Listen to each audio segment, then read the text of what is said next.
అనగనగా ఒక రాజకుమారి. రాజకుమారి కథ విన్నప్పుడు నిజంగా చాలా ఎమోషనల్ అనిపించింది. నాకు 5 పేపర్లు చింపేస్తూ తను సొసైటీకి క్వెషన్ చేసిన కొన్ని పాయింట్స్ ఉన్నాయి. ఆ టైంలో నా వల్ల కాలే అబ్బా! అబ్బా! ఎంత పెయిన్ అనుభవించిందో లేదంటే అంటే సొసైటీ మీద తనకున్న ఒపీనియనో తెలవదు గానీ, లిటరల్లీ వావ్! నాకు నా వల్ల కాలే అసలు.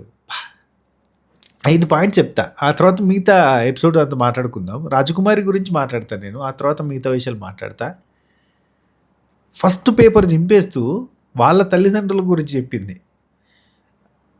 ఎప్పుడు చూడు అమ్మా నా హస్బెండ్ టార్చర్ పెడుతున్నాడు అంటే సర్దుకో, సర్దుకో, సర్దుకో అంటారు. ఆ తర్వాత భరించలేక చచ్చిపోతే శవం దగ్గర కూర్చొని నాతో చెప్పుకోవచ్చు కదమ్మా! నా ఇంటికి రావచ్చు కదా అమ్మా! అని శవానికి ఇచ్చే భరోసా బతికున్నప్పుడు కూతురికి ఇవ్వచ్చు కదా! అని ఒక క్వెషన్ చేసి ఒక పేపర్ చింపి పడేసింది. రెండోది హస్బెండ్ వాళ్ళ పేరెంట్స్‌కి చెప్పింది. అంటే భర్త తల్లిదండ్రులకి కొడుకు ఎందుకు పనికి రాకుండా అయిపోయినప్పుడు పెళ్ళైతే మారతాడని పెళ్లి చేయడం ఏంటి? 30 సంవత్సరాలు మీ పెంపకంలో మారినోడు పెళ్ళైతే పెళ్ళాం చేతిలో ఎందుకు మారతాడనుకుంటున్నారు? ఎందుకు వాళ్ళ జీవితాన్ని నాశనం చేస్తారని పేపర్ చింపింది. మంచిగానే. మూడోది పాయింట్ హస్బెండ్స్‌కి అంటే పెళ్లి చేసుకుందాం అనుకునేటోళ్ళకి చెప్పింది. పెళ్ళాన్ని, పిల్లల్ని పోషించలేని వాళ్ళు పెళ్లి చేసుకోకూడదు. ఎందుకు మీరు ఒంటరిగా మీ లైఫ్‌ని హ్యాపీగా ఎంజాయ్ చేయొచ్చు కదా! ఎందుకు మమ్మల్ని పెళ్లి చేసుకొని మాకు టార్చర్ చూపిస్తారు? ఎందుకంటే తను పర్సనల్‌గా అనుభవిస్తున్న బాధని చెప్పింది. సొసైటీని క్వెషన్ చేస్తున్నప్పుడు ఆ క్వెషన్స్ అన్నీ కూడా తన మనసులోంచి వస్తున్నాయి. చాలా అసలు ఎంత డెప్త్ ఉన్నాయంటే ఒక్కొక్క క్వెషన్‌లో లిటరల్లీ అమ్మాయిని కన్న తల్లిదండ్రులందరూ ఈ అమ్మాయి చెప్పినయన్ని ఇనాలి, నేర్చుకోవాలి, సొసైటీ మారాలి. అంటే చాలా వరకు మారింది. చాలా మారింది. కానీ ఇప్పటికీ మారని ప్లేసెస్ ఉన్నాయి. కాబట్టి అంటే ఈవెన్ ఇప్పుడు ఆ అమ్మాయి తను కూడా బయటకి రాలేని సిచ్యువేషన్ ఉంది. బికాజ్ తను అనుభవించిన ట్రామా గురించి చెప్పింది చూసిర్రా? అది చాలా డెప్త్ అసలు. నాలుగో పాయింట్ భర్తలకు చెప్తుంది. ఒక అమ్మాయి నిస్సహాయతని అడ్వాంటేజ్‌గా తీసుకొని లేని మాటలు అంటారు. అడ్డమైన మాటలంటే మేము పడాలా? ఎందుకలా మీ చేతగానితనాన్ని ఆడవాళ్ళ మీద చూపించడం? పని మీద చూపిస్తే కనీసం ముందుగానే వెళ్తారు కదా! అన్నది. ఐదో పాయింటు నన్ను చూసి నాలా నలిగిపోయే కొంతమంది అమ్మాయిలైనా బయటకొచ్చి ధైర్యంగా బతకాలని కోరుకుంటున్నా అని చెప్పింది. యెస్, ఈ అమ్మాయి ధైర్యంగా బయటకొచ్చి బతికింది. అయినా కానీ తన కూతురు కోసం ఆ భర్తతోటే కలిసి ఉంటుంది. బికాజ్ మగదిక్కు లేని సంసారం లేదంటే తండ్రి లేని కుటుంబంలో అమ్మాయిలు ఎంత సఫర్ అవుతారు. పెదనాన్ననొకడు, తాతనొకడు, మామనొకడు వచ్చి మీద చేతులేస్తారు, బ్యాడ్ టచ్ చేస్తారు మన చుట్టాలల్లోనే. అలా నలిగిపోయిన వాళ్ళలో అంటే అలా ఇబ్బంది పడ్డ వాళ్ళలో నేను ఒకదాన్ని అని చెప్పినప్పుడు మళ్ళా అసలు నాకు ఈమె మాట్లాడుతుంటే అసలు ఆమె చాలా ఎమోషనల్ అనిపించింది. ఇంకొకటి అంతే ప్యూర్ స్మైల్. ఎంత ప్యూర్ స్మైల్ అంటే అంత ప్యూర్ స్మైల్. అలా నవ్వుతూ గలగల మాట్లాడిన విధానం. లాస్ట్‌లో ఒక మాట అన్నది చూడు. నన్ను సపోర్ట్ చేసిన వాళ్ళందరికీ థ్యాంక్ యూ. నన్ను హేట్ చేసిన వాళ్ళందరూ కుళ్ళి చావండి. నా ఊరోళ్ళంతా కుళ్ళి చావాలనడము. ఆయన నవదీప్ గారితో అంటే ఒక స్టార్‌ని, ఒక హీరోని చూసినప్పుడు ఈవెన్ మనందరికీ కూడా చందమామ సినిమాలో మోస్ట్ హ్యాండ్సమ్ గై సడన్‌గా ఫ్రేమ్‌లో నాలో ఊహలకి అని ఎంట్రీ ఇచ్చినప్పుడు నవదీప్ గారంటే వావ్! ఏం అందంగా ఉన్నారురా అనే పాయింట్ వస్తది. అట్లాంటి హీరోని చూసినప్పుడు చైల్డ్‌హుడ్ క్రష్ లాగా అనుకోర్రి ఆ అమ్మాయికి. ఎవరికైనా చాలామంది అమ్మాయిలకి క్రష్‌లా ఉంటది. ఆ పెళ్లి కళ్ళేసుకొని అట్లా అందంగా ఫెయిర్‌గా కనబడ్డ పర్సన్. సో, చందమామ సినిమాలో నా చందమామ మీరే సార్. లైఫ్ మళ్ళీ పుడతామేంటి అవకాశం వచ్చింది కాబట్టి ఐ లవ్ యూ సార్ అని చెప్పిన పాయింట్ గాని, దానికి నవదీప్ గారు రెసిప్రొకేట్ అయ్యి అక్కడ ముంగటికి వచ్చి నేను నీ దగ్గరికి వస్తున్నాను ర్యాంప్ వాక్ అని వచ్చినప్పుడు I love your journey, I love your అంటే ఐ లవ్ యువర్ వర్డ్స్ ఇట్లా అని వాటి గురించి చెప్తుంటే సార్ ఐ లవ్ యూ చెప్పారు నాకు అక్కడి వరకు కట్ చేయన్న చెప్తున్న చిలిపి చేష్టలు కానీ తన స్మైల్ కానీ ఆ beautiful, soulful, genuine, heart touching, heart melting, wow what not అన్నట్టుగా ఉంది. చాలామంది వచ్చి నేను డబ్బుల కోసము అని, నేను ఫేమ్ కోసం అని, నా ఇన్స్టిట్యూట్ కోసం అని చెప్తుంటే సీరియస్ అయిన ఇదే జడ్జెస్ నేనిక్కడికొస్తుంది డబ్బుల కోసం సార్. ఎందుకంటే నేను డబ్బులు బాగా సంపాదిస్తే నా పిల్లల్ని చదివిపించుకోగలుగుతా. అదేదో 'కలేజా' సినిమాలో ఉంటది గదా! నీ కోసం నువ్వు కోరుకుంటే స్వార్థం, పరాయి వాడి బాగు కోసం కోరుకుంటే దైవం. ఆ టైప్‌లో పరాయోళ్ళని గాదు. ఐ మీన్ పక్క వాళ్ళ కోసం, మన ఇంట్లో వాళ్ళ కోసమైనా, ఎవరి కోసమైనా మనం చేసిందంటే అదే దైవం అన్నట్టు. పిల్లల్ని నేను భూమి మీదకి తీసుకొచ్చినా వాళ్ళకి మంచి లైఫ్ ఇవ్వాలి అంటే నా దగ్గర డబ్బులుండాలి. నా టైలరింగ్‌తో వాళ్ళకి మంచి చదువు ఇప్పించగలుగుతానో లేదో, నా రీల్స్‌తో ఇప్పించగలుగుతానో లేదో, కానీ దీని త్రూ నేను గట్టిగా పాపులర్ అయితే, మంచిగా సంపాదిస్తే నా పిల్లలకు మంచి భవిష్యత్తు ఇయ్యొచ్చు అన్న కాన్సెప్ట్, అన్న పాయింట్ చూసినావా? వావ్! దానికి మెస్మరైజ్ అయ్యారు వాళ్ళు. శ్రీముఖి వచ్చి అడిగింది కదా ఒక మాట. అసలు పిల్లలు లేకపోతే నీ లైఫ్‌కి పర్పస్ లేదా? లేదనుకున్నావా? అంటే ఆళ్ళ క్వెషన్‌లో 2 మీనింగ్స్. ఒకటి ఏంటి? అంటే పిల్లల్ని కనడం ఎందుకు? పెంచడానికి ఇంత ఇబ్బంది పడడం ఎందుకు? అన్న సెన్స్. ఎందుకంటే వీళ్ళకంటే బేసిక్‌గా పిల్లలు, పెళ్లి అంటే హేట్రేట్ చేసే బంచ్ ఆఫ్ పీపుల్ అక్కడ ఉన్నారు కదా! సో, పిల్లలంటే పిల్లలు లేకపోతే నీకు పర్పస్ లేదా లైఫ్‌కి ఏమనుకుంటున్నావు అనంటే, అది లేకపోతే వేరే ఉంటదేమో. అది వేరే. కానీ ఇప్పుడు వాళ్ళని భూమి మీదకి తీసుకొచ్చిన నేను. వాళ్ళని మంచిగా పెంచే బాధ్యత నా మీద ఉంది. వాళ్ళకి మంచి లైఫ్ ఇవ్వడం అనేది నా బాధ్యత కదండీ! అని అంటే వావ్! అనిపించిందబ్బా! జస్ట్ లైక్ వావ్ అంతే. వావ్! హ్యాట్స్ ఆఫ్ టు రాజకుమారి. రాజకుమారి ఏవి వీడియో చూసినప్పుడు నేనే కాదు స్వాతమ్మ కూడా ఈమె ఖచ్చితంగా 'బిగ్ బాస్'కి రావాలి. ఎంత బాగుంది ఈ ఆడిషన్ వీడియో. ఎంత బాగుంది. ఈమె వస్తది కావచ్చు అని చెప్పి స్వాతమ్మ కూడా కోరుకుంది. ఈవెన్ ఈ అంటే ఈ టైంకి పడుకుంటలే గానీ, ఎపిసోడ్ చూడదు గానీ, ఈమె కోసం ఎపిసోడ్ చూస్తా అన్నది. వచ్చినప్పుడు చెప్పు నేను ఎపిసోడ్ చూస్తా అన్నది. దట్ వాస్ ద అంటే అటెన్షన్ గ్రాబింగ్ పవర్ ఆఫ్ రాజకుమారి. నిజంగా రాజకుమారి. కథలో రాజకుమారి ప్రేమగా మారి పిలిచేరా అన్నట్టుగా అనిపించింది. 2 పెళ్ళిళ్ళయినాయి. ఫస్ట్ పెళ్లి చిన్నప్పుడే, చిన్న వయసులోనే వాళ్ళ మేనమామతో అయితే, అతను నల్లగుందన్న రీజన్ తోటి వేరే అమ్మాయితోటి ఎళ్ళిపోయిండు. వేరే అమ్మాయిని పెళ్లి చేసుకున్నాడు. రెండో పెళ్లి చేస్తే అతను బాధ్యత లేని వ్యక్తి, నరకాన్ని చూపిస్తున్న వ్యక్తి. అయినా అతనితోటే ఉంటుంది. బికాస్ తన ఆడపిల్ల కోసం. Security purpose. ఖచ్చితంగా ఆ మగ తోడుంటే కొంచెం సెక్యూరిటీ, 4 కాకులు ఇంటి మీద వాలకుండా ఉంటాయన్న నమ్మకంతోటి తనతో ఉంటుంది. అండ్ తనకి అంటే వాళ్ళ హస్బెండ్‌కి కూడా కూతురంటే ఇష్టం అనే ఒక పాయింట్ మీదకెళ్ళి ఓపిక చేసుకొని ఉంటుంది అని చెప్తుంది. ఇక్కడ నేను కంప్లీట్‌గా రాజకుమారి చెప్పిన పాయింట్‌కి అగ్రీ చేస్తూనే ఒక డిసగ్రీ చేసే పాయింట్ కూడా ఉంది. అతను మరీ అంటే తన రెక్కల్ని ఇరిచే పర్సన్ కాదేమో.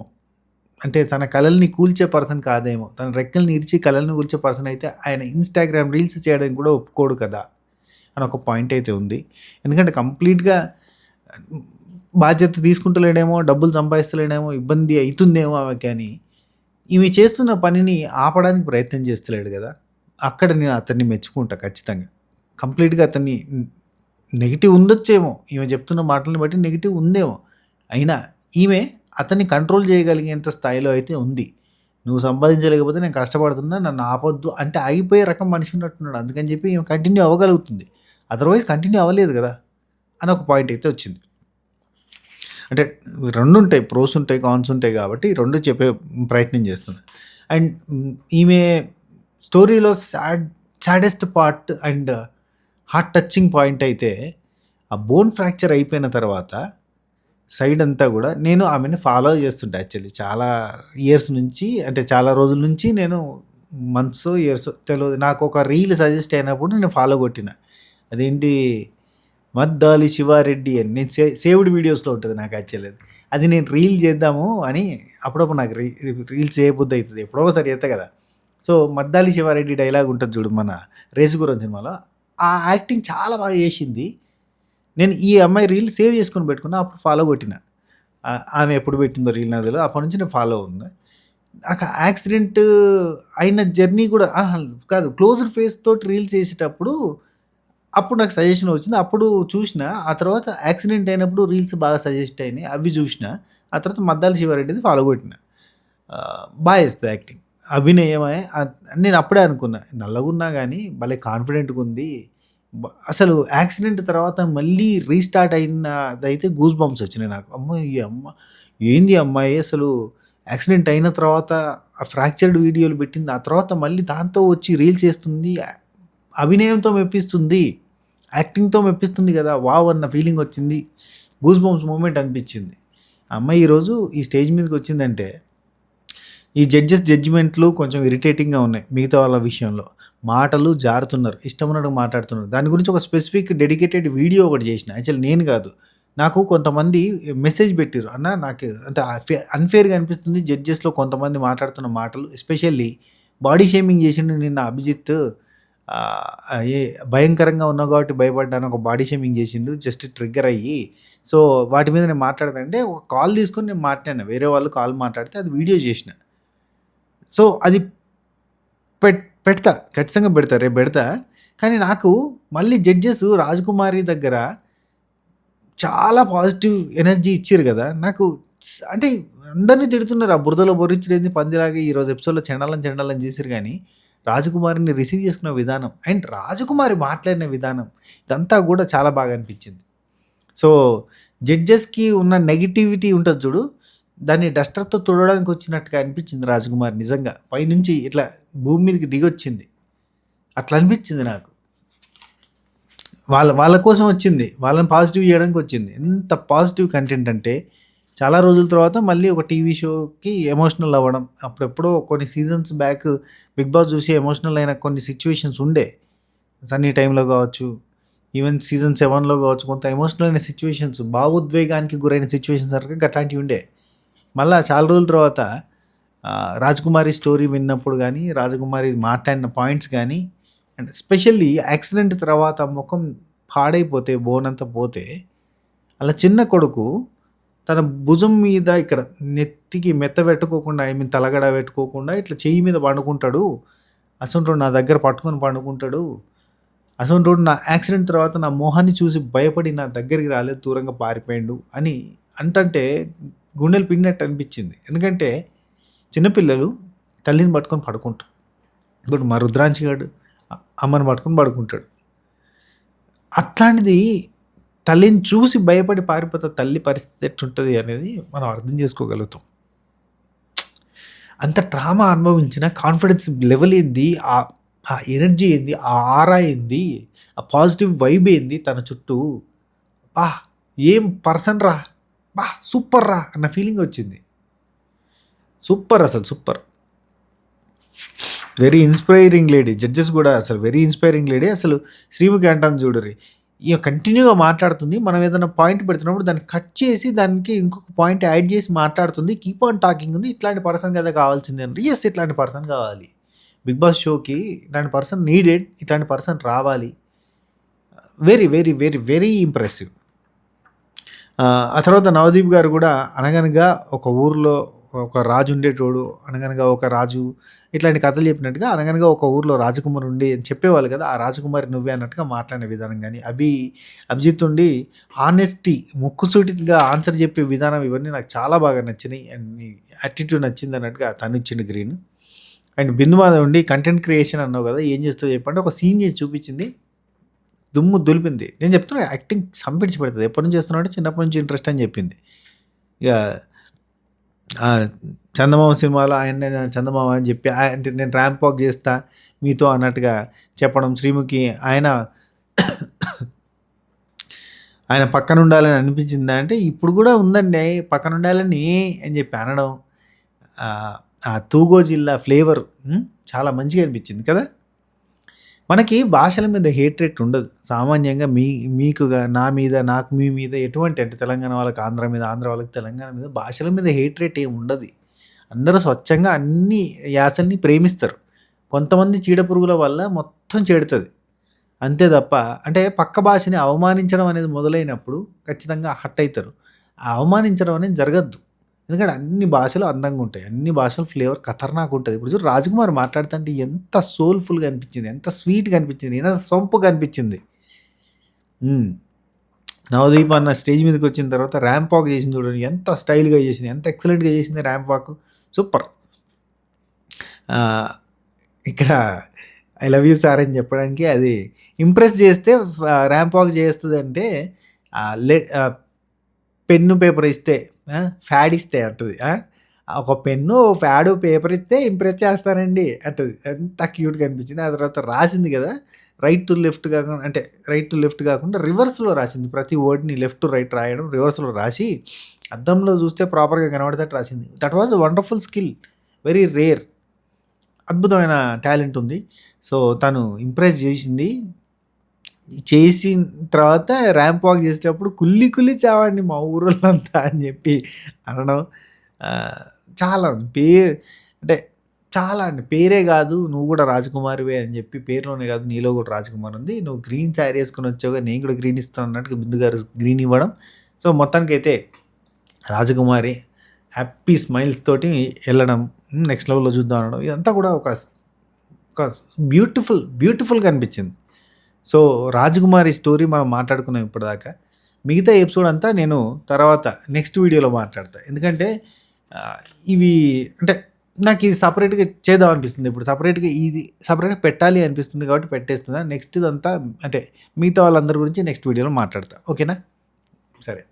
మీకెట్లా అనిపించింది రాజకుమారి స్టోరీ విన్నప్పుడు? అండ్ రాజకుమారి ప్రెజెన్స్ తను చెప్పిన మాటలు అవన్నీ వింటుంటే మీకు ఎట్లా అనిపించింది? కింద కామెంట్లలో చెప్పండి. రాజకుమారిని బిగ్ బాస్‌లో చూద్దాం అనుకుంటున్నారా? మీ ఉద్దేశ్యం ఏందనేది కూడా నాకు కామెంట్ సెక్షన్‌లో చెప్పండి. ఓకేనా? ఉంటా. బై. నెక్స్ట్ వీడియోలో కలుద్దాం. ఎపిసోడ్ రివ్యూ నెక్స్ట్ వీడియోలో ఉంటుంది. ఓకే. శుభఖైర్.